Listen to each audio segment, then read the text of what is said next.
The thing about it, me and Adidas, is like, I could literally say anti-Semitic and they can't drop me.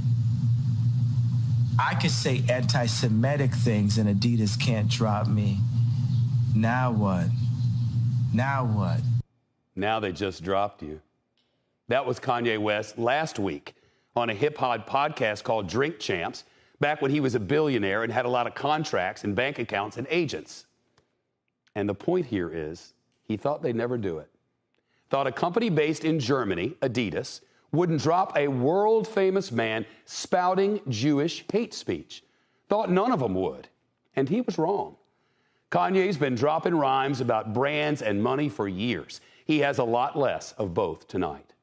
Today, Adidas joined the long list of companies cutting ties with Ye, as he now calls himself. In a statement, officials with the athletic brand wrote in part, Adidas does not tolerate anti-Semitism and hate others and any other sort of hate speech.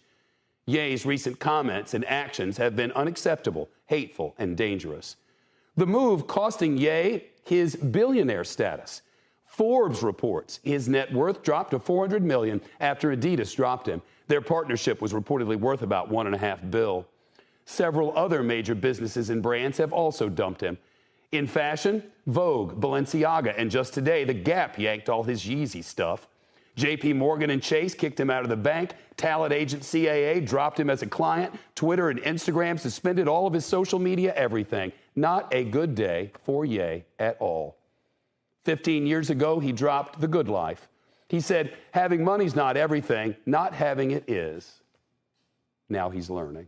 Artist formerly known as Kanye West is arguably one of the most successful in the music business, transcending beyond lyrics to also conquer the fashion industry. But partnerships with companies like Adidas now disappearing as he doubles down on anti-Semitic comments posted to social media, saying he would be, quote, going DEFCON 3 on Jewish people. I care about me. I care about my people. So it's for me to stand up. And God forbid I step on someone's toes while I'm at it. It's not someone's toes. You stepped on the entire Jewish people's toes. I don't like the term anti-Semitic. Black people are also Jew. I classify as Jew also. So I actually can't be an anti-Semite. So the term is actually, it's not factual. Last month, Ye made business headlines when he announced the end of his Yeezy apparel partnership with Gap, unhappy with the way the deal played out. There was a lot of potential in this deal, but it sounds like you're terminating. Well, don't bring a leader in and have them not lead.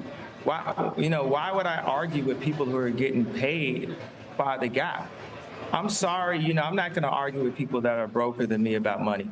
Today, the company announced it would immediately pull any Yeezy-related merchandise from its stores. Did it take a little longer than people would have expected? Yes. The Anti-Defamation League, which had pressured corporations to sever ties, applauding the move. But at the end of the day, the move that Adidas did, what the Gap has done, what others have done to distance themselves from Kanye West suggests that there is accountability for anti-Semitism and hate.